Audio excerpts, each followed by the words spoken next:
Gracias a Dios, continuamos con nuestro estudio bíblico de esta semana. Hoy estaremos revisando el capítulo 2, pero ya en su segunda parte. Recordemos que anteriormente habíamos revisado ya cuando Pablo se encontraba en Éfeso, pero hubo un gran alboroto. Superado todo esto, él decide realizar su tercer viaje misionero. Entonces es allí donde nosotros vamos a verificar los acontecimientos que se relatan a partir del versículo 2 al 5, que son los viajes por Grecia y Macedonia. Por lo tanto, vamos también a revisar algo de lo que se produjo en la última parte de este capítulo 19, y como decía, iniciando este tercer viaje, se menciona algunos nombres de compañeros, de personas que estaban ayudando a Pablo en todo este proceso de evangelización de estos lugares. Y entre estos nombres está Aristarco y Segundo, que llaman mucho la atención estos dos nombres, porque estos venían de Tesalónica. Y vamos a ver que el nombre de Aristarco estaba conectado con la aristocracia. Por lo tanto, era de la clase gobernante. Y aquí vemos exactamente de cómo Pablo, a través del poder del Espíritu Santo, llegaba a los diferentes estamentos, a las diferentes personas con relación a los grupos sociales o económicos de ese entonces. Es probable que él viniera de una familia rica y poderosa. Recordemos, Aristarco estaba conectado con la aristocracia. Pero también hay otro nombre, el nombre de Segundo. Y Segundo era un nombre común para un esclavo. Vemos entonces que tanto la aristocracia como la esclavitud estaban siendo tocados por el Espíritu Santo, y decía que este nombre de Segundo significa con frecuencia con los esclavos que eran llamados no eran llamados por sus verdaderos nombres. Y el esclavo de mayor rango en una casa era a menudo llamado primero o primo. El segundo en rango era llamado, lógicamente, segundo. Entonces, aquí vemos, ¿no es cierto?, cómo está establecido o verificamos del poder del Espíritu Santo y la unión que esto realizaba a través del Evangelio de los diferentes estamentos, digámoslo de esa manera, ¿no es cierto? Entonces es agradable pensar que cristianos de clase alta y cristianos de clase baja que estaban en Tesalónica servían juntos al Señor y ayudaban a Pablo. Aquí entonces vamos a ver que de regreso a Troas y a la región de Asia Menor, porque aquí es justamente en donde estamos estableciendo este tercer viaje misionero, tanto Troas como o la región de Asia Menor hoy está determinada como Turquía. Vemos entonces en el versículo 6 la llegada a la ciudad de Troas de Pablo. Dice que navegamos de Filipos y nos reunimos con ellos en Troas. Pablo navegó por el mar Egeo al oeste hacia la provincia romana de Asia Menor.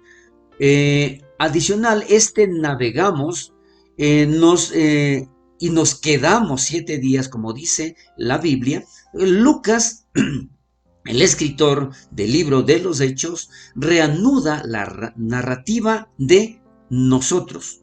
¿Por qué? Él se encontró con Pablo en Filipo y luego navegó con Pablo hacia Troas, donde encontraron a los otros compañeros de Pablo.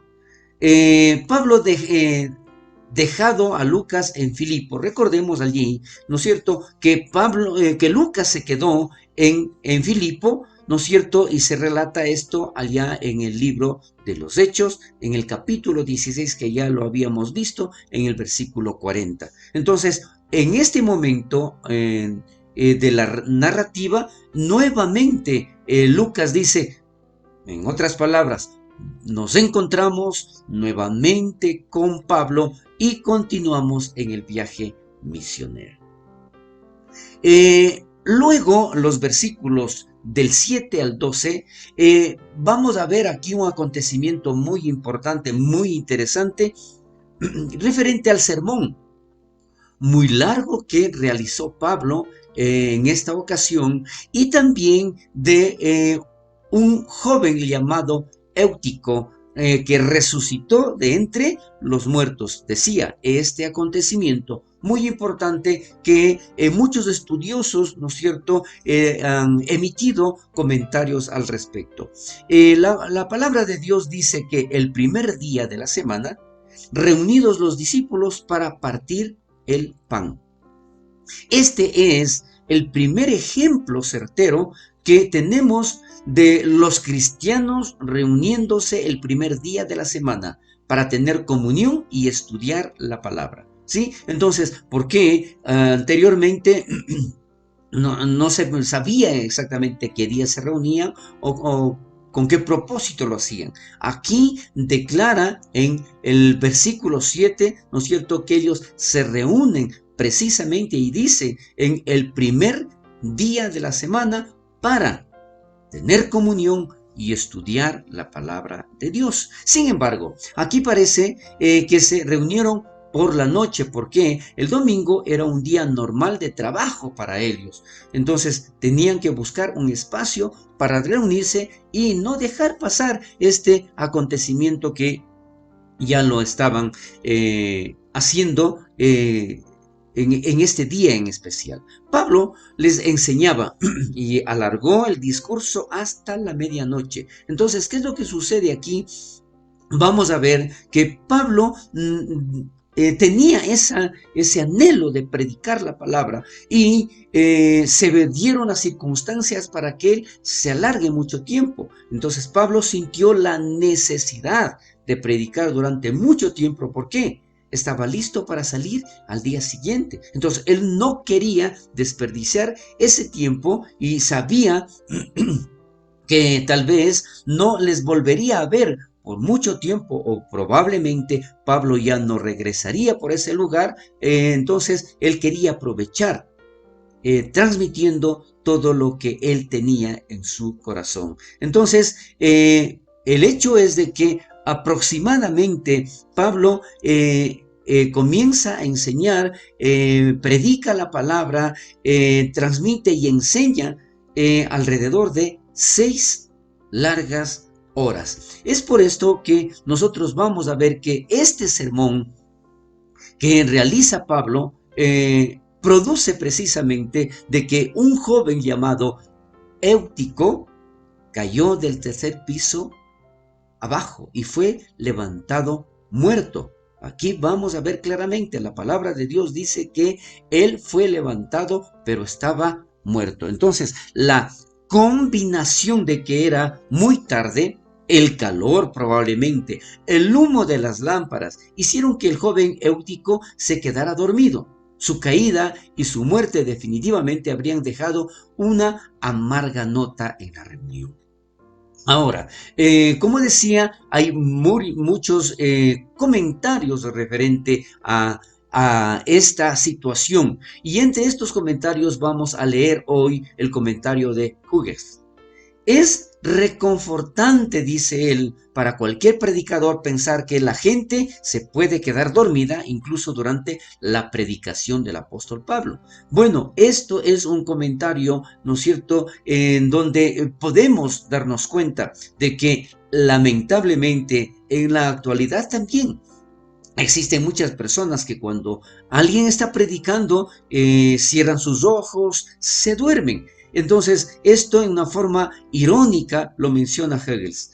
Sin embargo, Pablo enseñó durante muchas horas. Aquí vamos a ver este detalle. Y después de un largo día de trabajo, para la mayoría de la audiencia, también, claro, hay algo de evidencia de que indica que Éutico luchó contra el sueño lo mejor que pudo, pero no lo logró. Además, adicional, sabemos que él estuvo sentado en la ventana. Bueno, esto también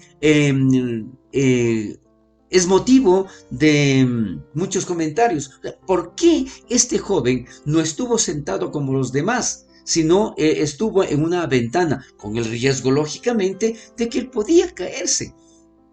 Entonces, entre estos comentarios se dice que es comparado, ¿no es cierto?, con ciertas personas que, a pesar de estar escuchando la palabra de Dios, su atención está fuera, su atención está en las cosas del mundo. Entonces, esto implica también que hay ese riesgo de que, sin embargo, de estar escuchando la palabra de Dios, con el propósito de estar alimentándose, pero su pensamiento, su forma o su actitud en ese momento es precisamente sin dejar las tentaciones del mundo.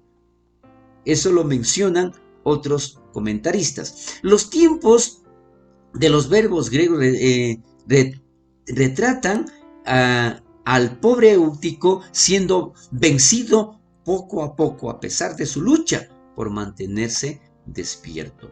Entonces, ¿qué es lo que sucede? Lo importante, como le decía, aquí es que nosotros nos podamos dar cuenta que definitivamente este joven que cayó de un tercer piso, cuando todo estaban buscando precisamente, ¿no es cierto?, el deseo de seguir alimentándose de la palabra de Dios.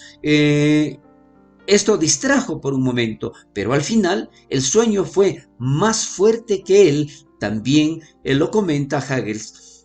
Dice que la palabra traducida como dormir es la palabra de donde se deriva de una palabra en inglés, hipnosis. Entonces, de una u otra manera, este joven Éutico estuvo como hipnotizado para no lograr contener la fuerza del sueño que él sentía. Pero bueno, decía, ¿no es cierto?, son diferentes comentarios que diferentes estudiosos de la palabra lo realizan. Más adelante, entre los versículos del 7 al 12, un sermón largo y Éutico que resucitó entre los muertos, aquí vemos también que declara Pablo diciendo, no os alarméis, pues está vivo. Aquí también vale la pena aclarar, porque no es que Éutico no murió. Sí, el hecho es de que Pablo, una vez más, recibiendo el don de la fe de Dios, percibió que Dios levantaría a ese joven de los muertos, y Dios lo hizo. En otras palabras, no es que él no estaba muerto. Sí, estuvo muerto, pero gracias a ese sentir que él tuvo, en que Dios le habló, entonces él declaró, indicando que estaba vivo después de haber él asistido. Aquí este comentario de Marshall declara, el comentario de Pablo de que el joven estaba vivo se refiere a la condición en la que estaba después de que le hubo atendido. Lucas no hubiera dedicado espacio a la resurrección de alguien que solo estaba aparentemente muerto. Esto no es así. Definitivamente el joven, después de caer del tercer piso, murió, pero Pablo declara por el sentir que tuvo del Espíritu Santo en su vida, declarando que Dios lo resucitaría. Bueno, esto lo vemos y podemos ampliar un poco más la próxima semana. Hasta aquí llegamos con nuestro estudio bíblico del libro de los Hechos en su segunda parte. Dios permita, la próxima semana continuaremos aclarando más este punto. Bendiciones.